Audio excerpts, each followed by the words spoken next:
Most people think discipline is about willpower. It is not. The real reason you keep failing at the things you swear you will commit to has nothing to do with how strong or weak you are. It has everything to do with what your brain is secretly protecting.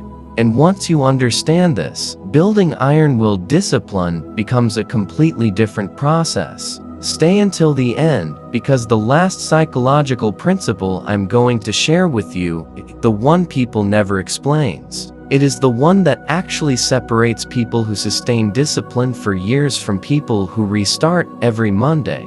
You will not want to skip it. The brain does not want you to change. Before you can build serious discipline, you have to understand something that most conversations about this topic completely ignore. Your brain is not neutral about your behavior. It has a preference, and that preference is sameness. There is a regulatory process happening inside your nervous system at all times. Its entire function is to return you to a stable state, comfortable temperature, familiar emotions, predictable behavior. This process does not care whether your current baseline is good or bad for you.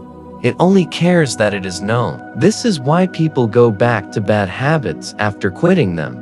This is why someone can be fully motivated on Sunday night and completely absent from their goal by Tuesday. The brain registered the change as a threat to its stability and quietly pulled you back.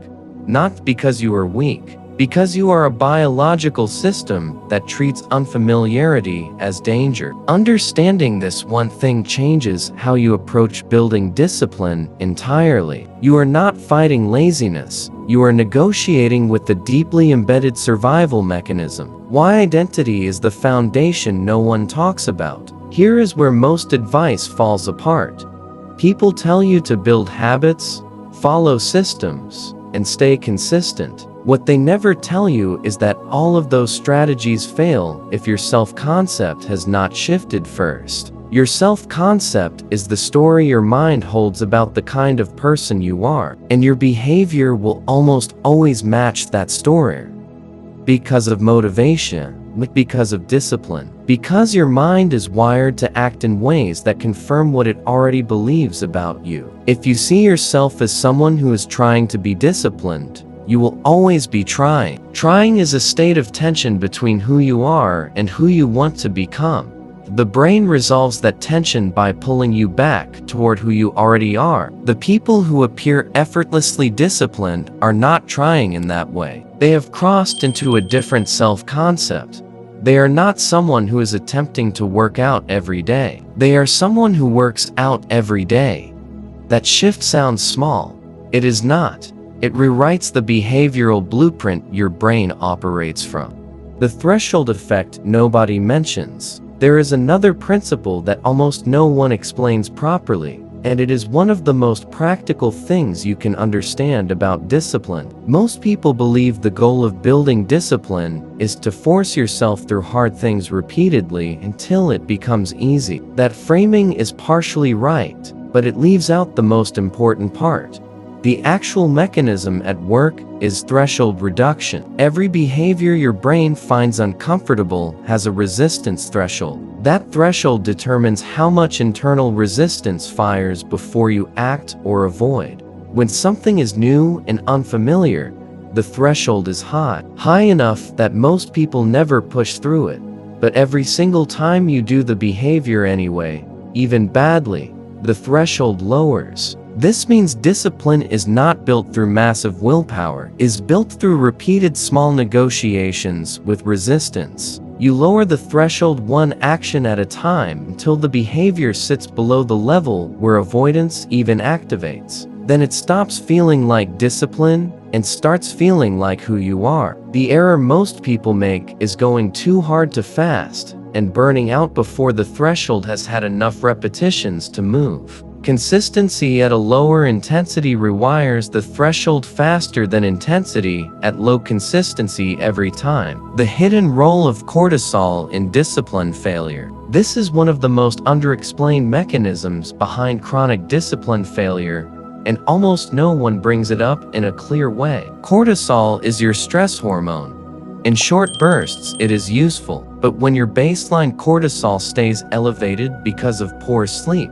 financial pressure, relational conflicts, or general overwhelm, something very specific happens to the part of your brain responsible for long-term planning and self-control. It begins to shut down as a resource-saving measure. Your brain under chronic stress shifts its resources toward immediate threat response. It stops investing in the future. This is not a character flaw. It is a biological triage decision. What this means practically is that discipline does not exist in a vacuum. If your life environment is generating constant background stress, your brain will not have the biological resources to sustain self-regulation, no matter how motivated you feel in the moment. Reducing stress exposure is not soft. It is structural maintenance for the system that discipline runs on. Sleep is the most direct lever here. Cortisol is regulated during deep sleep. 1 week of poor sleep measurably degrades the quality of decisions and self-control in ways that mirror the behavior of someone operating under emotional distress. You cannot discipline your way out of a sleep debt. You have to address the physiological conditions first. The final principle, behavioral prediction, and the loop most people never escape. Here is the principle that almost no one talks about clearly, and it is the one that explains why some people sustain discipline across years, while others restart the same goal dozens of times. Your brain is a prediction machine. It does not experience the present neutrally. It is constantly generating predictions about what comes next based on what has happened before. And here is the part that matters for discipline. Your brain predicts your behavior based on your behavioral history, not your intentions. Every time you set a goal and abandon it, your brain records that as the predicted outcome for future goals. Not consciously, not in a way you can argue with. It simply updates the probability model it runs your behavior from.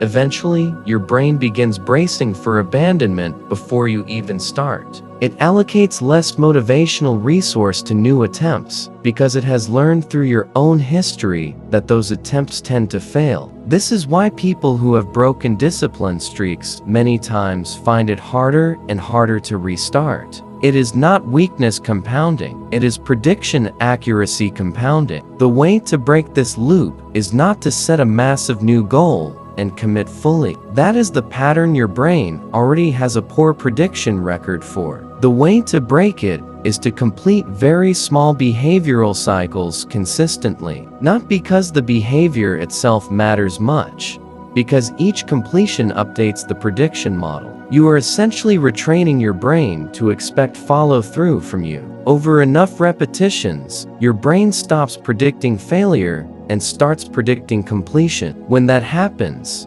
discipline stops requiring effort the way it used to, because your brain is no longer bracing against your own history, it is running on a new one. You were told your whole life that discipline is about being harder on yourself. It was never about that. It was always about understanding the system underneath your behavior and learning how to move with it instead of constantly fighting it. Now you know. Do not miss the next one. More truth like this? Subscribe to The Rational Soul now.